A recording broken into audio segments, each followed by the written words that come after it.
more on this, I'm joined by Hilton Root, a professor of public policy at George Mason University. He joins us from Deep Creek Lake, Maryland.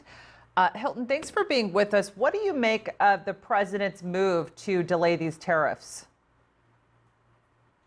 Well, I think it gives the impression that he's the principal decider here. He's the man in charge.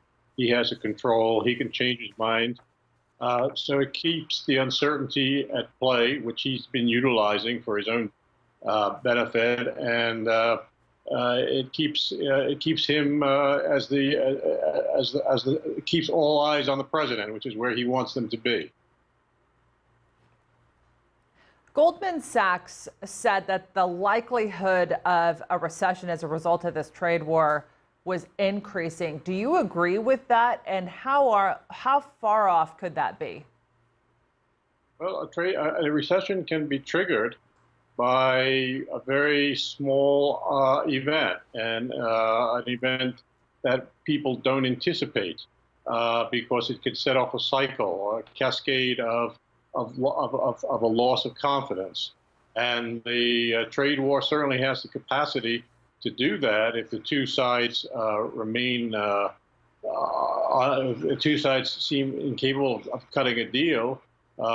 This could create an environment of doubt about the future, and it could definitely have a cascading impact. Nobody would be able to predict that. There may be other factors as well out there that could precipitate a recession.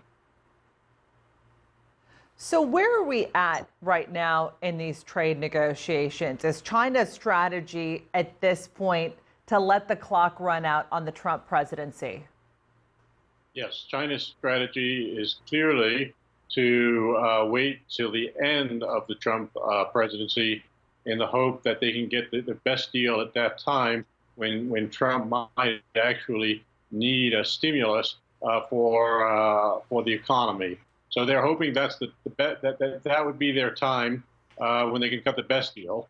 But it's also very unlikely that the president would be willing to cut a deal at that time, because it could also hurt him politically, because he would be viewed as having caved in. He would be viewed as being inconsistent. He would be viewed as having failed trade policies. So politically, he may find that the fallout from caving in or making a deal out of which the U.S. gets nothing but a few purchases, that it's not worth it to him. So I suspect that his resolve is very closely tied to his political, his sense of what is political, the right political decision at that time. So I wouldn't count on him caving in. I think the Chinese are hoping for too much.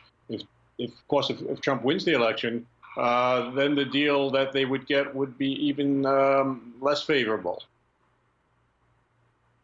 All right, Hilton Root, appreciate you coming on and breaking all of that down for us. Thanks for that.